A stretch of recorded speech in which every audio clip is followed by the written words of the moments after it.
I thought Three's Company is like Chinese food. You watch it, and then a half an hour later, you're ready for more comedy. Right. You know? It doesn't have this lasting power. That's right. When Three's Company first aired in 1977, no one expected it to become one of the most beloved sitcoms of all time. With its hilarious misunderstandings, bold comedy, and unforgettable cast, the show quickly became a television classic. But behind the laughter, the sitcom was filled with drama, shocking twists, and secrets that fans never saw coming. From cast rivalries and surprising controversies to hidden stories that shaped the show's success, Three's Company was far more complicated than it seemed on screen.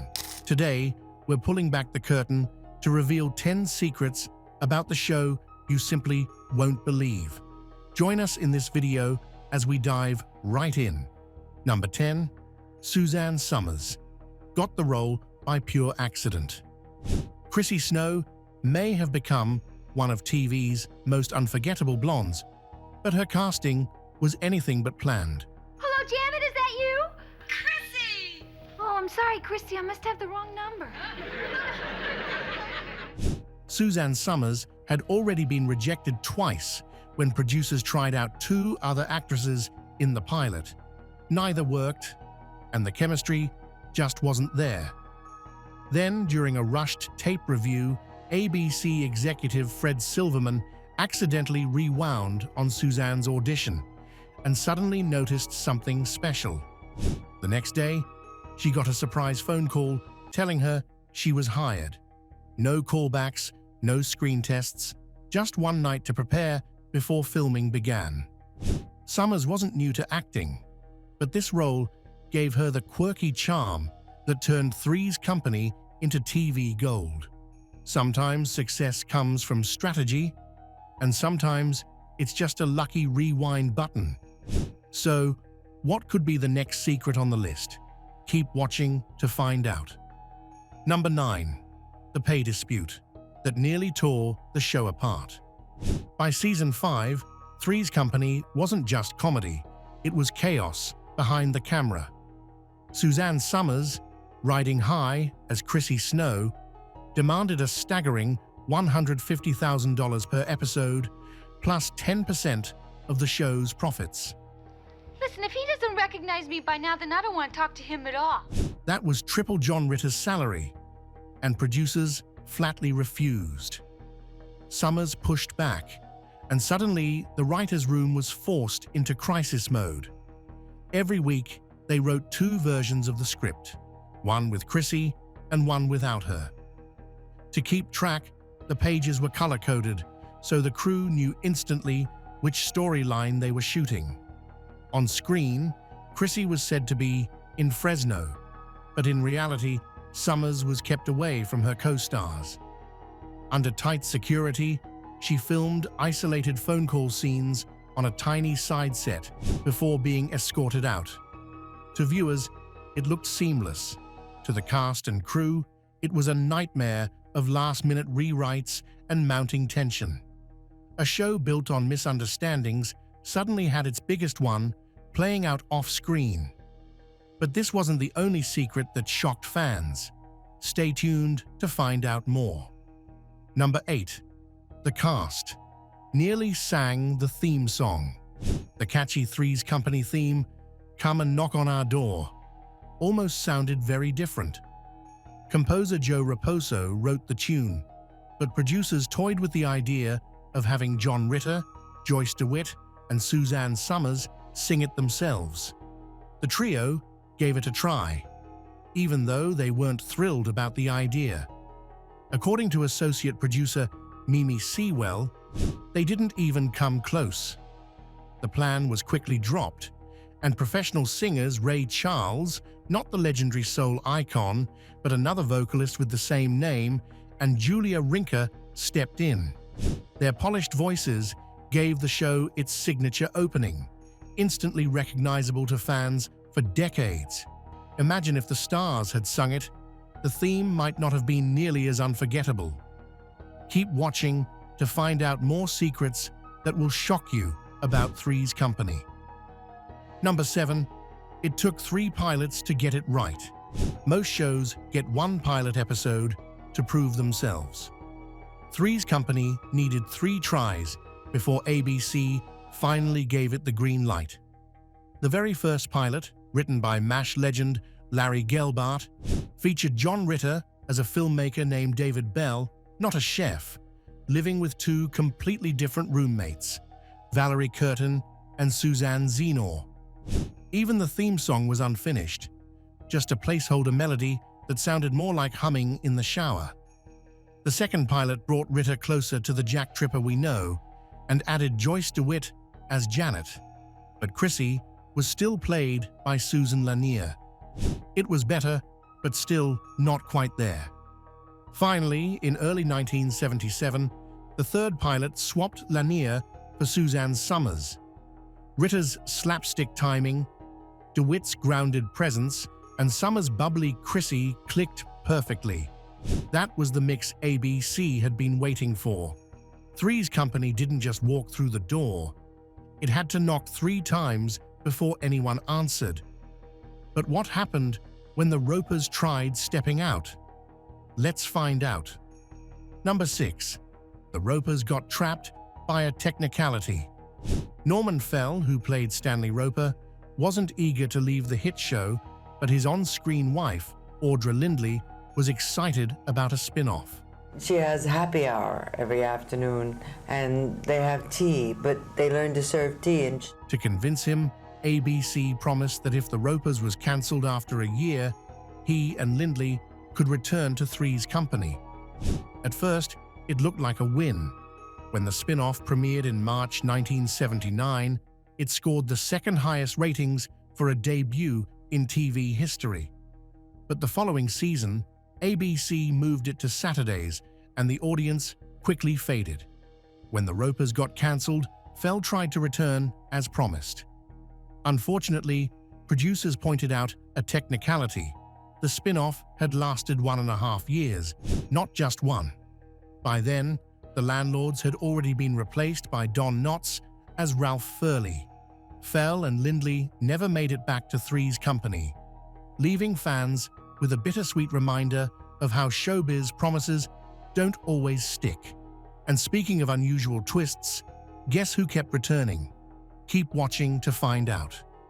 Number 5. Jeffrey Tambor played 3 different characters. Before Jeffrey Tambor became famous for shows like Arrested Development, he made multiple stops in the Three's Company universe. After playing the snooty neighbor, Jeffrey P. Brooks III, on The Ropers, Tambor continued to appear in late-season episodes of the main series, always as a new character. In one episode, he was Winston Cromwell III, a wealthy man chasing after Chrissy in Father of the Bride. Then he appeared again as Dr. Tom Miller, a psychiatrist mistaken for a patient in Two Flew Over the Cuckoo's Nest. Later, he showed up yet again as Dr. Philip Green, a heartbroken dentist whom Terry had just dumped. Dr. Green? Hi! Few actors managed to reinvent themselves as often on the same show, but Tambor pulled it off so well that many viewers didn't even notice they were watching the same actor again and again. But before we go further, was Three's Company truly original? Keep watching to find out. Number 4. Three's Company wasn't an original idea. When Three's Company first hit American TV, its premise, a single man sharing an apartment with 2 women, sparked plenty of controversy. But the idea wasn't new at all. The show was actually adapted from the British sitcom Man About the House, which followed almost the exact same setup in London and had already raised eyebrows there. The similarities didn't stop with the main series either. The US spin-offs, The Ropers and Three's a Crowd, were directly inspired by the British versions George and Mildred and Robin's Nest. This is Mr. and Mrs. Roper. Oh, good, yes, you've been looking around next... Yes, we did phone this morning, but you were in conference with your Mr. Wagfinger. While Three's Company became a cultural touchstone in America, it owed much of its DNA to its British cousin, proving that sometimes the most daring new ideas are really imports with a fresh coat of paint. Speaking of twists, what if Jack Tripper had Crystal's wit? Stay tuned to find out. Number 3. Jack Tripper was almost played by Billy Crystal. Imagine a world where Jack Tripper didn't stumble across the living room rug or collapse in a tangle of flailing arms. Instead, he fired off sharp one-liners with impeccable timing. That nearly happened. In the early casting days of Three's Company, Billy Crystal auditioned for the role of Jack, along with Barry Van Dyke, son of comedy legend Dick Van Dyke, and future friends, director Michael Lembeck. ABC ultimately chose John Ritter, and in doing so, struck sitcom gold. Ritter's physical comedy became the heartbeat of the series. He could trip, tumble, and twist his body into cartoonish shapes that made even a tranquilizer-induced pratfall look like a piece of comic art. Just watch the classic Up in the Air episode, where his clumsy antics escalate into pure chaos, and it's clear, Ritter didn't just play Jack Tripper, he was Jack Tripper. Don Knotts, who later joined as Mr. Furley, even called Ritter the greatest physical comedian on the planet. Without him, Three's Company might have been just another apartment comedy. But what if Billy Crystal had gotten the role? Fresh from the stand-up circuit, Crystal was known for his sharp wit and quick banter. His Jack Tripper would have been more urbane, sarcastic, and polished. Less about puppy dog panic, more about verbal gymnastics. The show would have leaned on punchlines instead of pratfalls, with Crystal's brand of humor bringing sophistication rather than slapstick. Would it have worked? Possibly, but it would have been a very different kind of comedy, closer to When Harry Met Sally than farcical misunderstandings in a Santa Monica apartment. Crystal, of course, went on to break ground as Jody Dallas on Soap, one of the first openly gay characters on American television. It was a role that showcased his ability to mix humor with heart, proving his talents went far beyond the sitcom audition he didn't win. And what about the other contenders? Barry Van Dyke might have brought a clean-cut, affable energy to Jack. Less manic chaos, more wholesome charm. A Jack who got into trouble by being too trusting rather than too clumsy. Michael Lembeck, with his New York edge and future directing chops, might have played Jack as sharper and more sardonic. His version could have been the grounded straight man, letting Janet and Chrissy drive the zany antics while he anchored the group with deadpan wit. In the end, though, Ritter wasn't just the best choice. He was the only choice. His innocence, agility, and perfect timing elevated Three's Company from a quirky adaptation into a sitcom classic. Crystal, Van Dyke, and Lembeck all could have delivered something memorable, but Ritter flipped, cartwheeled, and pratfalled his way into television history.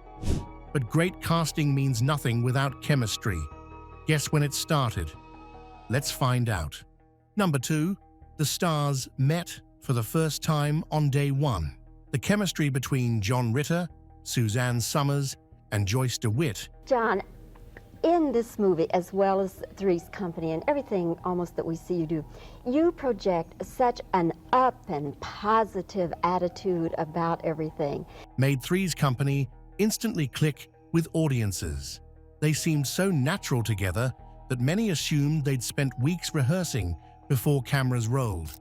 In reality, the three had never even met until the very first day of shooting. Thrown together with no warm-up, they had to build their on-screen dynamic on the spot. It turned out to be a stroke of luck. Ritter's slapstick charm, Summers' bubbly innocence, and DeWitt's steady presence blended seamlessly, giving the show its perfect balance from the very beginning. Even as the cast shifted in later seasons, nothing could quite match the magic of that original trio. Without their instant connection, Three's Company might never have become the hit it was. But not all bonds lasted. What happened when Suzanne left? Keep watching to find out. Number 1. Suzanne Summers' firing led to a lasting rift. Suzanne Summers' bitter exit from Three's Company didn't just change the show, it fractured her relationships with her co-stars. Summers later admitted that she and John Ritter had a falling out that stretched on for decades.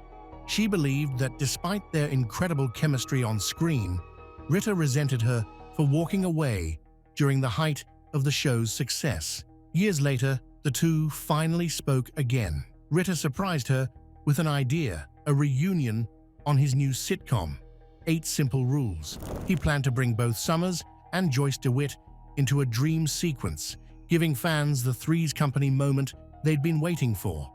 But Summers wasn't convinced and ultimately passed on the offer. The long-awaited on-screen reunion never happened, leaving fans to imagine what might have been. So, aside from these 10 secrets about Three's Company that are hard to believe, some others are just as shocking. What could they be about? Let's find out. Don Knotts was nervous about joining the show. By the time Don Knotts stepped in as Mr. Furley, he was already a TV legend, thanks to his role as Barney Fife on The Andy Griffith Show. That's why it came as a surprise that he was actually nervous about joining Three's Company. Hey, why the long faces? Jack failed his cooking exam, and he's gonna move out. Move out? It's a good thing I showed up when I did. The reason? Sitcoms had changed. Back in the 1960s, Knotts was used to working with a single camera setup, but Three's Company used a 3-camera format, shot in front of a live audience, a very different style of comedy. Even with his years of experience, the new environment shook him. But the nerves didn't last long. After his very first performance as the colorful, wide-eyed landlord Ralph Furley, the studio audience erupted into a standing ovation. Knotts instantly knew he belonged, and from that moment on, he became a fan favorite, adding a whole new layer of eccentric charm to the show. From stage fright to family surprise, guess who stole a scene? Keep watching to find out. John Ritter's baby son accidentally made it into the opening credits. One of the most memorable Three's Company intros came in season 6, when the cast filmed a playful sequence at the Los Angeles Zoo. In Joyce DeWitt's spotlight moment, she kneels to pet a goat, when suddenly a little boy toddles into the shot. That wasn't a hired extra. It was actually John Ritter's 1-year-old son, Jason. According to Jason Ritter himself, he doesn't remember the moment. He was far too young. But the story goes that he slipped away from his mom during filming and wandered right into the frame. Producers loved the spontaneity so much that they decided to keep it.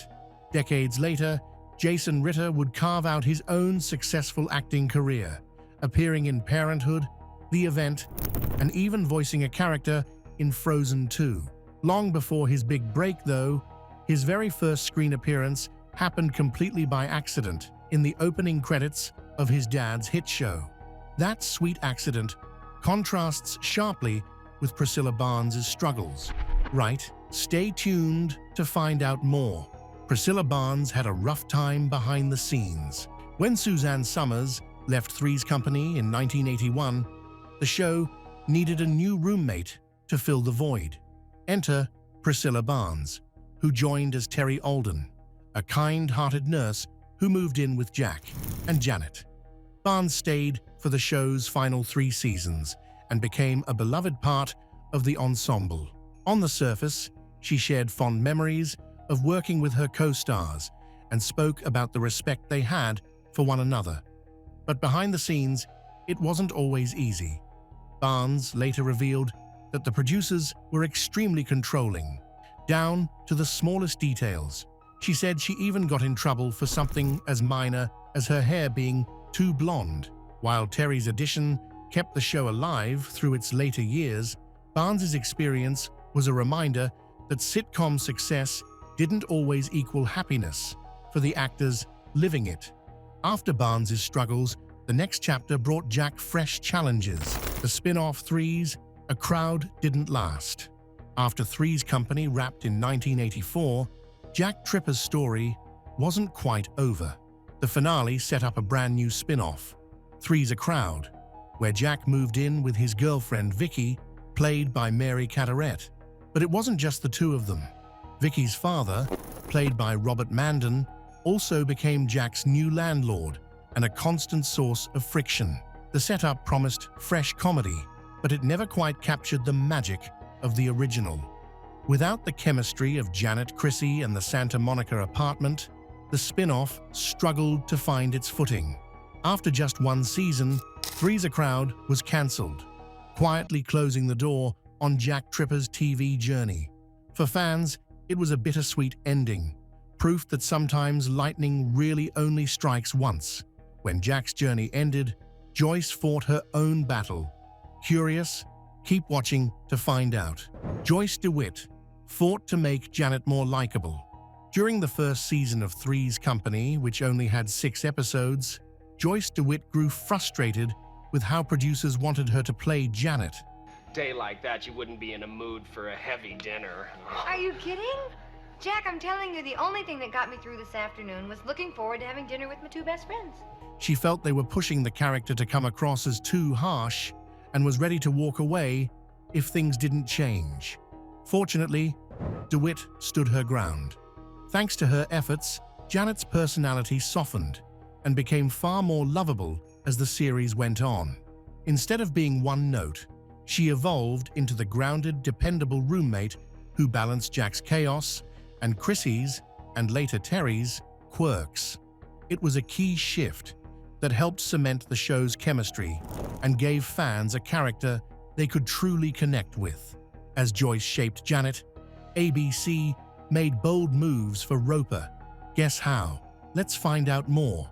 ABC bought out a theater just to land Mrs. Roper. ABC was so determined to have Audra Lindley play Helen Roper that they pulled off a remarkable move.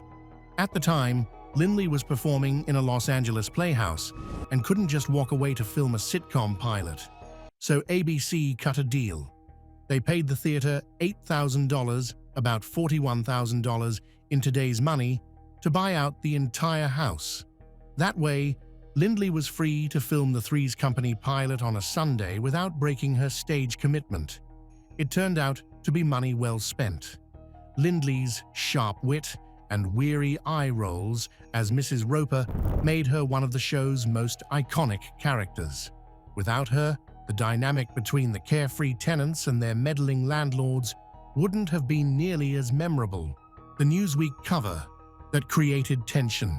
In 1978, Newsweek ran a cover story on Three's Company, but the way it was presented stirred up unexpected drama behind the scenes. Suzanne Summers was suddenly chosen as the sole focus of the shoot, leaving John Ritter and Joyce DeWitt sidelined. Ritter later admitted, all of a sudden it was unusually strange. It was a creepy feeling. DeWitt echoed that, saying she and Ritter had no idea the article would lean into a T&A angle. Even Summers claimed she was surprised she ended up being singled out. But the incident planted seeds of tension among the trio that lingered for years. So, what are your thoughts about these secrets? Let us know in the comments section below. Thank you for watching this video. We hope you found it interesting. Don't forget to like and subscribe. Click the next video shown on your screen to catch up on your favorite celebrity stories.